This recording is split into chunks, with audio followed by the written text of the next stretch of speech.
안녕하세요, 토치코치입니다. 다이어트 계속 잘 하고 계신가요? 오늘도 다이어트 컨텐츠로 돌아왔는데요. 오늘 이 시간에는 많은 분들이 다이어트 하는 것에 있어서 주변 시선 때문에 실패하는 경우를 정말 많이 봤습니다.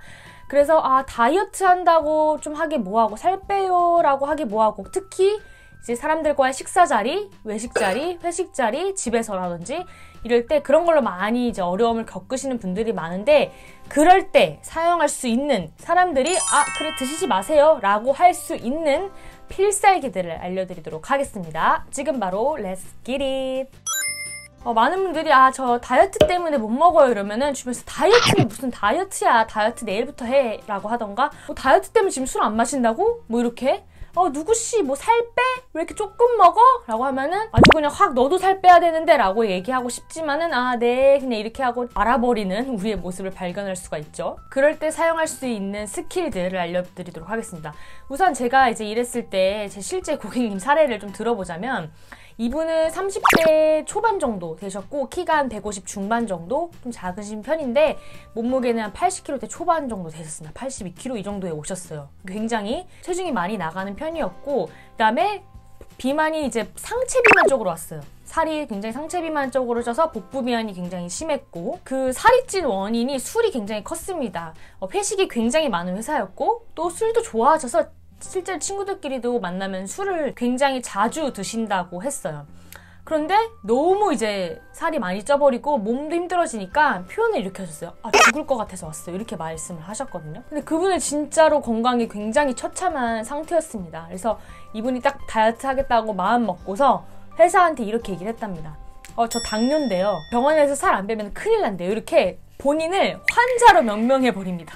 나는 아픈 사람, 난 환자, 나는 먹을 거 조심해야 돼. 이래가지고 이제 막 도시락, 현미밥이나 삼채소나 이런 거를 싸고 다녀도 사람들이 봤을 때 제가 그냥 미용적으로 살 뺀다가 아니라 진짜 아파가지고 제가 조절해야 되는구나 라고 이제 인식을 해버리는 거예요. 그런데 생각해보면은 우리가 우리 키에 맞는 적정 체중 이상이다, 살이 많이 쪄버렸다라는 거는 몸에 이상 신호가 있다라는 겁니다. 먹은 만큼 다 소화해낼 능력이 떨어진 거고, 그만큼 지방세포가 과다하게 많을수록 몸에 염증도 많을 테고요. 식욕 통제가 막 안 돼요 하는 것도 어찌 보면 호르몬의 몸에 불균형이 일어난 거고, 그래서 사실은 나만 괜찮다라고 하면 난 아픈 사람이다 라고 생각을 하고, 나는 이거를 치료해야 된다, 고쳐야 된다 라고 접근하시는 게 사실은 필요하다고 생각해요. 그래서 이분도 자신을 환자로 만드시고 9개월 정도 걸렸던 것 같아요. 대장정 끝에 한 55kg까지 만드셨습니다. 30kg 감량을 뺀 거죠. 근데 이 과정에서 이제 물론 방황도 좀 있었어요. 뭐 해외여행 가신 적도 있고, 친구들의 꼬드김에 넘어가서 술을 한 적도 있고, 그런데 회식 자리, 그러니까 일자리에서 회식 자리에서 술 드신 경우는 거의 없었던 기억이 납니다. 그런데 사실 저도 그 위장이 좀 예민해서 매운 음식을 먹거나 너무 과식을 해버리면은 굉장히 그 복통으로 고생을 하는 그런 만성적인 거가 좀 있습니다.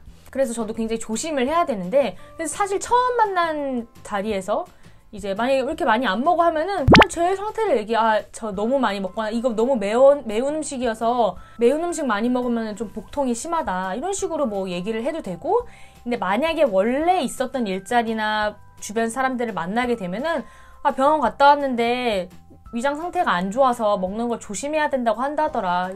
그래서 술이나 밀가루 같은 거 당분간 좀 피해야 될 것 같아. 그러니까 내가 배가 아파서 죽겠다는데 먹어. 술 먹어. 밀가루 먹어. 떡볶이 먹어! 하는 사람은 나쁜 사람이고, 그런 사람이 주변에 있다면 좀 생각해 봐야 됩니다.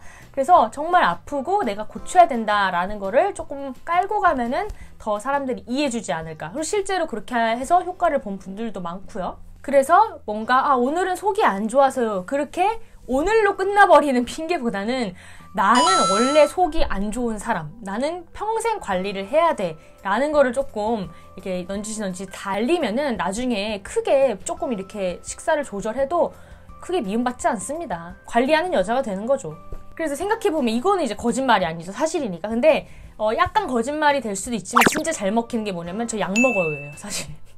약 먹고 있는데 이제 밀가루나 음주나 이렇게 이상한 음식이 들어가면은 부작용이 있거나 효과가 없대요 라고 하면은 부작용 나 그냥 먹어 이렇게 하면은 그거 나쁜 사람이죠. 그래서 양약보다는 한약이 낫습니다. 한약이 굉장히 좀 몸보신할 때도 한약을 많이 먹으니까 아, 요즘에 몸이 너무 안 좋고 속도 너무 안 좋아서 그냥 한의원 갔는데 한약 먹고 있어요. 근데 거기서 이제 이런 음식 조심해야 된다고 해서 당분간 좀 조심해야 될 것 같아요. 라고 하면은 그 한약도 비싸게 주고 샀을 때는 한약 약재 다 물어보는 사람 없습니다. 그래서 웬만한 한약이면은 그런 것들 다 조심해야 되거든요. 찬 거, 밀가루, 음주 막 이런 것들 다 조심해야 되니까 다이어트하기에 제일 좋은 게 한약 먹어예요, 사실. 한약 만약 안 드셔도 대추나 인삼 같은 거 챙겨 드세요. 한약 약재잖아요, 대추, 인삼 같은 거. 그거 드시고 나는 한약을 먹는다. 그리고 나는 약을 먹고 있기 때문에 이제 식사 영양적인 부분 조심해야 되고 내 몸 관리를 해야 된다 라고 생각하시고 그런 것들을 많이 알리시면은 그 주변의 방해로부터 조금은 해방될 수 있고 은근히 잘 먹히는 스킬이에요. 제가 실제로 많은 분들 관리해 드릴 때 이렇게 말씀하시라 라고 했는데 그렇게 말하니까 사람들이 조금 덜 그러긴 한다고 얘기를 많이 들었거든요. 네, 그래서 이렇게 좀 환자 스킬을 쓰는 것이 우리 다이어트 하는 사람들한테는 필요하다라고 말씀드리고 싶습니다. 자, 이렇게 해서 다이어트 하는데 방해되는 사람들을 막아낼 수 있는 스킬에 대해서 오늘 좀 알아봤고요.